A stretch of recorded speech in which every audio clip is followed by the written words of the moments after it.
If you haven't seen part one to this, go ahead and go to the same title with the part one before carrying on to this one.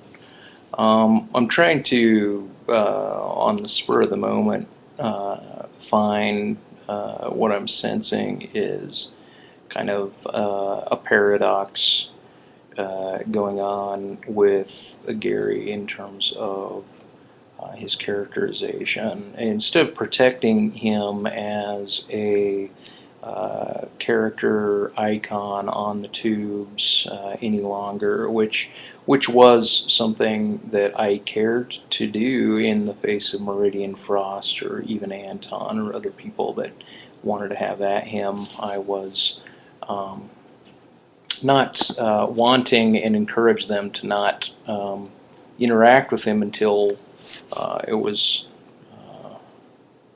I guess he was more established, and now that he's more established and kind of grounded in his philosophical considerations, I think now it's time to kind of dig him up a little bit and maybe go at him with, a little bit more thought and kind of pace myself, not dissimilar to my approach to Anton. Yeah, I guess I use Anton as a sounding board, maybe derived energy as a sounding board to reverberate and maybe find something that's paradoxical within Gary's, his even and maybe his format of replaying videos and taking snippets. Right, he was really upset originally when he couldn't, based on interacting with me. We were cool, and he actually abided by my asking him not to record, and then he told me that he would do it next time in the last video before accusing me, right? Now, it's his noble way of banishing people, I believe, through telling them to fuck off and dicing and splicing in a particular manner so that every word, every part of them, just through mass amount, the mere fact that he has so much time and puts in so much time to coat whatever anyone else says with his own words, right? And to make certain that there's something juvenile that overlays the content, to make certain that he's able to make more acute somebody else's content, then cover it with a juvenile, and kind of a very namby-pamby vernacular that then he's able to dive in and out of, kind of dolphin-like, to staple down and wrap up, almost like maybe he's wrapping a bay hail, right, or a hay bale, pardon. And he's doing that. He's functioning as the wire line around, and so he's got to dart in and out initially, kind of weave around a certain type of hay and wrap it in order to put it in an ordering fashion.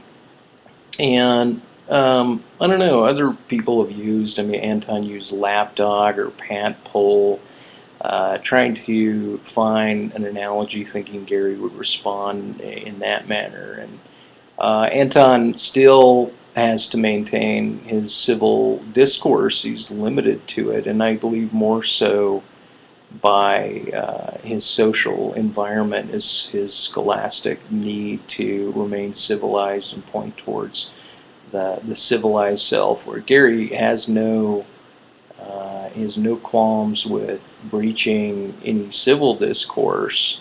There's no requirement in his job in order to do that, or no need for him to maintain any particular civil conduct.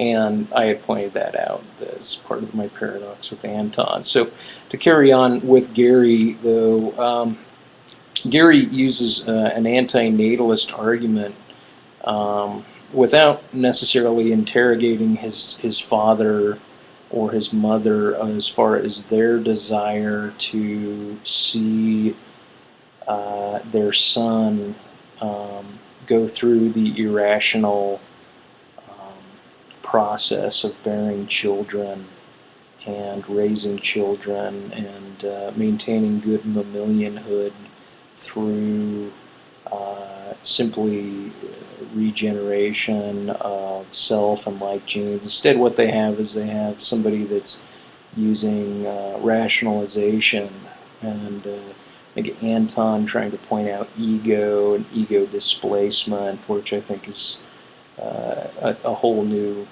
ball of critique that needs to be gone over in terms of the idea of getting rid of or losing the ego. Where Gary wants to maintain it, I agree that it should be that it's okay for somebody to keep their ego and not lose it, to maintain a juvenile structure and non-civil structure, and the individualist and raw structure that Gary puts forth as part of what I think is self-definition. But in doing so, the content of his argument, based on sympathy and not empathy for what he believes is a tragic, not only ending to life, right? He believes that if one is suffering, right, if you speak about quick death, he'll admit that a cow or some other animal could be beaten immediately within seconds. They could go out, right? But then he'll immediately talk about cancer and the longevity of cancer, right? If you bring up cows, he'll bring up pigs treatment, as if the pigs got it worse than the cows, right? Yeah, if somebody brings up one cow, what was the other one you brought up? Well, it's not coming to mind right now. But the point is that Gary will make certain to move from one scope. If it's not physiological gangle neuro firing of pain, then it must be emotional or sociological, psychological pain, right? He'll make certain to banter back and through a binary. We talked about his life compared to my life in terms of how I consider pain to be something that is mixed in, so to speak, with the recipe of the day for me.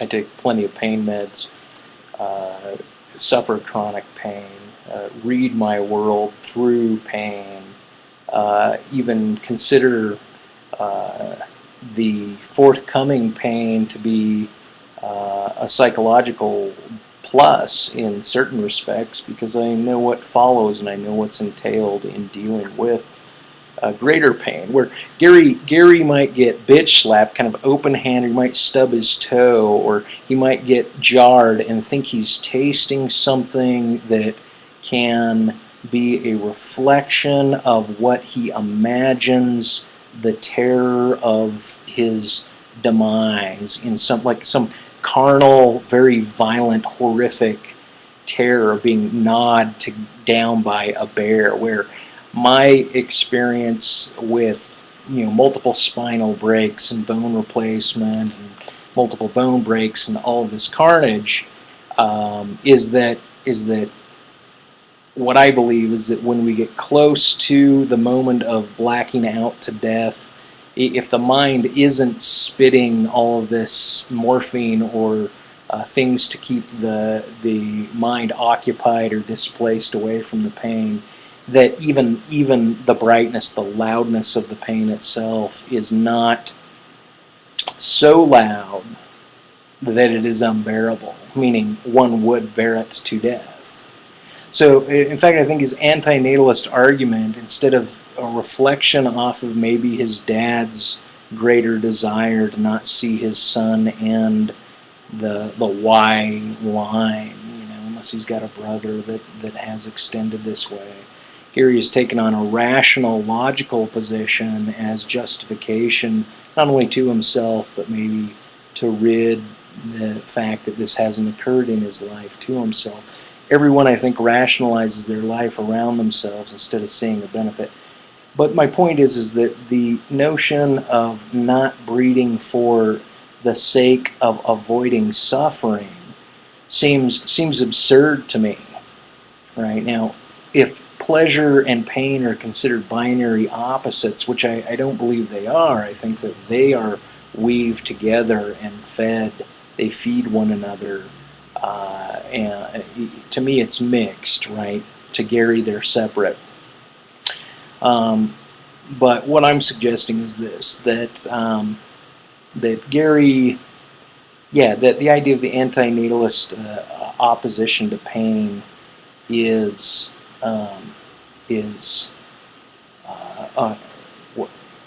worthless on the order that suffering by its nature not only can be avoided but should be avoided, right? The idea that the intransient verb of to impose life, how to put it, there is no imposition of life, right? It's not an imposition of sentience. Life and sentience of our mammalian creature it's all one package. To say that suffering is an element of life, I think, is okay. Pleasure as an element of life is okay, because these are constituents. They're events that come along when one is pointing, has a signified of an entity, not a non-signified of a non-existing notion, a logical possibility, right? Like derived energy will keep pointing to the if you don't grant a child's life by conceiving it, right? She's already pointing back to a non-existent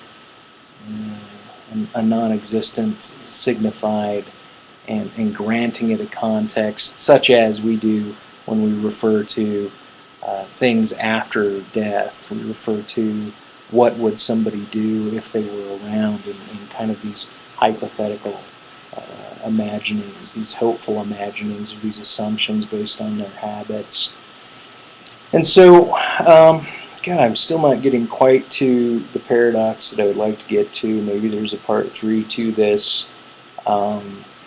Sorry you're bearing with me. I should lay it out before I guess I do it. But essentially what I'm saying is that Gary hasn't experienced the suffering that he wishes a non-existent entity to not experience, in using this element of life as as the set of life, as an equation with life. And suffering is life in a Buddhist sense.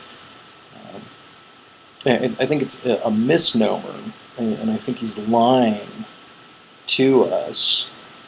I felt a lie when I found out that the flag bearer of antinatalism and anti-suffering himself hadn't suffered.